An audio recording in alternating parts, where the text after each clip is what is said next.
Welcome to chapter 39 of the book of Genesis, Joseph in Potiphar's house.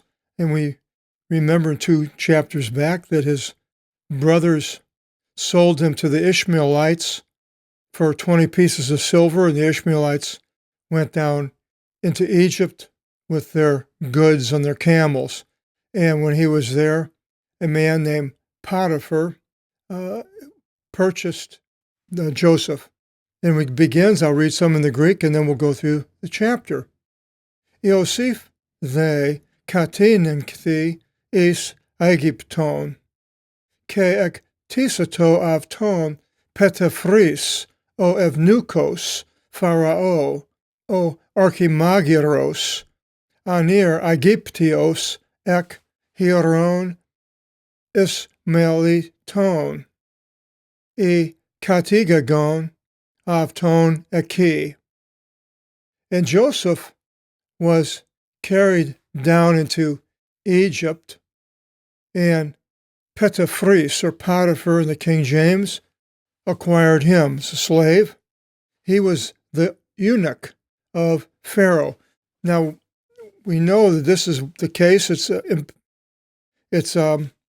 affirmative as far as in the last chapter they called him a castrati. He had been castrated probably from youth, and he was a eunuch to Potiphar, took care of different people, and he had a wife, which a lot of people would not associate with the eunuch, but it could very well be. And the story as it goes on, we can see why the story goes the direction it does go, because of this condition of Potiphar. And he was the chief guard, an Egyptian man. He purchased Joseph from out of the hands of the Ishmaelites, leading him there. Now we have what I consider one of the main stories in the Bible with Joseph, and it has a lot in it for us to learn. And what do we have to learn? We have to learn about Kyrios, the Lord, God. In our case, with the Christians, it would be Jesus. And it begins, and the Lord was with Joseph. So we'll go through this chapter, and we'll see all the things about the Lord will tell us. So he was with Joseph. Hopefully the Lord is with you and me. And Joseph, was a man succeeding in things. And he was in the house by his master, the Egyptian. Now, his succeeding in things could be because of God. Well, it's not could be, it is because of God that a person can succeed or not do very well. God can lift up the humble and use them in ways that the intellectuals don't understand, and he can lower the intellectuals to a place that would be to somebody that you would say he's a loser. He's not doing anything with his talents. And I have seen people like that who have tremendous talents and just waste them away.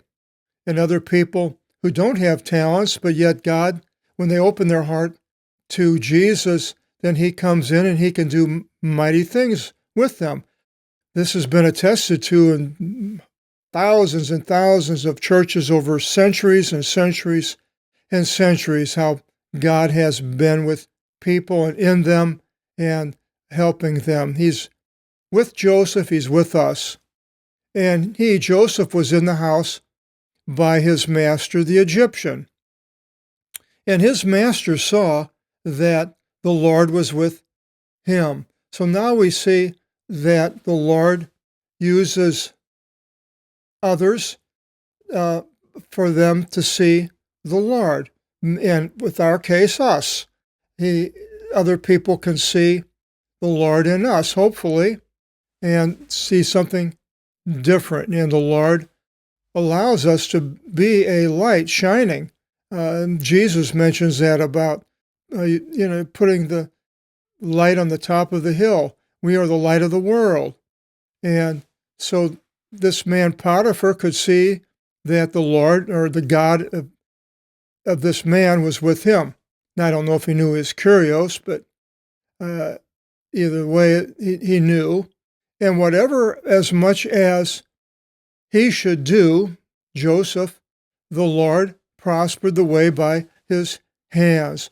So the Lord can prosper us. He does. But he can also take away. And in this case, he prospered Joseph. He did well. And he was in charge of this man's house. In verse 4, it says, "And Joseph found favor before his master and was well-pleasing to him.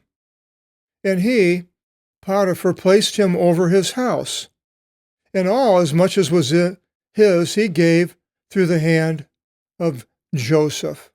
Joseph now has everything, running the whole thing, while Potiphar's away doing his thing with the Pharaoh. "And it came to pass, after the placing him over his house and over all as much as was his, that the Lord blessed the house of the Egyptian on account of Joseph." So the Lord can use us to bless other people. You can have an unbeliever, and God can put us into a place where this unbeliever has a business, and all of a sudden the business does very well because this person is walking with God, and the other person is blessed because of the person that's walking with God and his actions and so forth. And it reflects on this, the business. The people see it.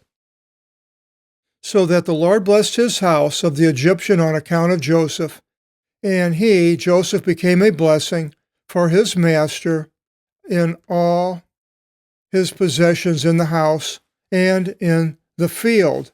Agro, we have agriculture from that word. "And he committed," that is, Potiphar committed to care all as much as was his, Potiphar's, into the hand of Joseph. And Potiphar knew not the things of his own, not one thing, except of the bread which he ate. And Joseph was good to the sight and handsome in the appearance exceedingly. So now Potiphar does his thing, working for the Pharaoh, and Joseph is in charge of the house. But the stumbling block that comes with people, and God allows these stumbling blocks to appear in our lives. You can have a stumbling block right now, something that is causing you a problem. It could be a problem with family, could be a problem of money, could be a problem in a job, could be problems in living in a place where there's war or there's poverty, all sorts of things that happen, that some of them are instantaneous and others are long going. Now, to Joseph, the stumbling block was Potiphar's wife, and God allowed this to happen. He allows these things to happen to us also. And it happened after these things, and the wife of his master put her eyes upon Joseph. Now remember, Potiphar was a castrato, a eunuch, and so he didn't have sex with the woman. If he did it, probably not much, if any. But so the woman may have wanted to have relations, and she may have been doing this for a long time with other people that worked in the house and expected Joseph to fall in line. That's my take on it. And she said, "Come to bed with me," in the imperative. "Come to bed with me," telling the slave what to do. But he was not willing. And he said to the wife, so he is being righteous as far as what God would have him do. And he said to the wife of his master, "Well, if my master knows not on account of me one thing in his house, and all as much as is his which he gave into my hands, and there does not exist in this house one thing outside of me knowing, nor is one thing secretly removed from me besides you, on account of you being his wife, then how should I do this wicked thing and sin before God?" So he doesn't want to do this. He respects his master. And when she spoke to Joseph day by day, it was ongoing, he did not obey her to sleep with her, to be intimate with her. That it came to pass on such a day, Joseph entered into the house to do his works, and no one was in the house inside. And she drew him by his clothes, pulled him, saying, "Come to bed with me." And leaving behind his clothes in her hands, he fled and went forth outside. And it came to pass, as she saw that leaving behind his clothes in her hands he fled and went outside, that she called ones being in the house and said to them, saying, and she's bringing them all in, "See, he brought into us a Hebrew servant to mock us." Now, it's interesting as she says a Hebrew. This is what they were apparently called then, not Jews, Hebreos. And he entered to me, saying, "Come to bed with me." And I yelled with a great voice. And in his hearing that my voice was raised and I yelled, leaving behind his clothes by me, he fled and went forth outside. And so she's lying about this whole story.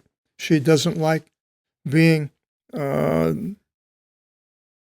denied by Joseph.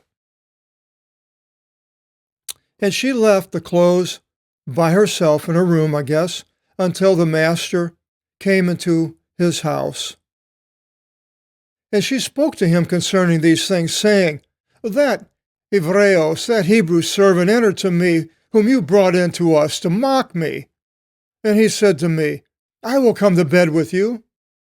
But as he heard that I raised my voice, and I yelled, leaving behind his clothes by me, he fled and went forth outside. And it happened as his master, Potiphar, heard the words of his wife, as much as she spoke to him, saying, Thus your servant did to me, that he was enraged with anger. Makes you wonder how many women have lied. There men have lied too, of course, but this is the subject of this part of the story. So you wonder how many men have been put into prison or caused problems because the lying of a woman. It's a terrible thing, and a lot of people, when a woman claims something, they accept it. Sometimes they don't. They go to court and go through all the process to find out whether they agree with it or not. So Potiphar's angry. In verse 20 it says, And the master Potiphar, taking Joseph, put him into the fortress, in the place in which the prisoners of the king were held, there in the fortress. So Joseph's now in prison. So if things were going good, in charge of the household, now everything is in prison, can be the same as us. Everything is going good, then all of a sudden, the stumbling block and whammo, things are now bad. And the Lord was with Joseph. So now we see the Lord again. He's with Joseph, and the Lord is with us in these different circumstances. The good ones we saw earlier, being blessing him with the Pharaoh, with Potiphar, and now he's with him even in the difficult circumstance of him being in prison, and the same with us. And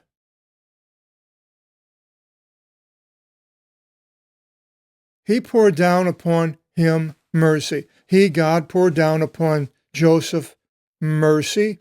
And when we are in these difficult situations, may not see a way out, God can pour his mercy upon us. We ask him to have mercy upon us. And God gave to him, Joseph, favor before the chief jailer. So he's in a bad spot, but yet the Lord gives him favor. So all of a sudden, you're in the bad spot for who knows how long, and then things look hopeless, but then God steps in and does something to change it again. Sort of the testing. This is all testing, which I've mentioned before, to see if Joseph will abide with God. And the chief jailer of the jail handed over, I'm sorry, and the chief jailer gave the jail over to the hand of Joseph and all the ones being taken away, as many as were in the jail. And all as much as they do there, he was the one doing it. Now, he is being blessed again by his actions. Then the other people see it, and now Joseph's in charge of the jail. For not was the chief jailer of the jail knowing anything concerning him, just as Potiphar. Not one thing. He's sitting in his office, leaning back in a chair, not doing anything, not worrying about it. Joseph will take care of it. For all was through the hand of Joseph, because of the reason the Lord being with him. So the Lord prospers our way, prospered Joseph's way again, and as much as he did, the Lord prospered the way in his hands, and the Lord again prospers our way. And our way can have a lot of twists and turns and hills that go up and valleys that go down into. But the Lord, if he's with us, and hopefully he is, then it's going to be an interesting journey through life to see all the things that God can bring us into and from and so forth. But the story doesn't just stop with Joseph being in jail. It continues and goes back into his dreams. Joseph interprets dreams, chapter 40. Hope you'll join us in the next video. Until then, God bless.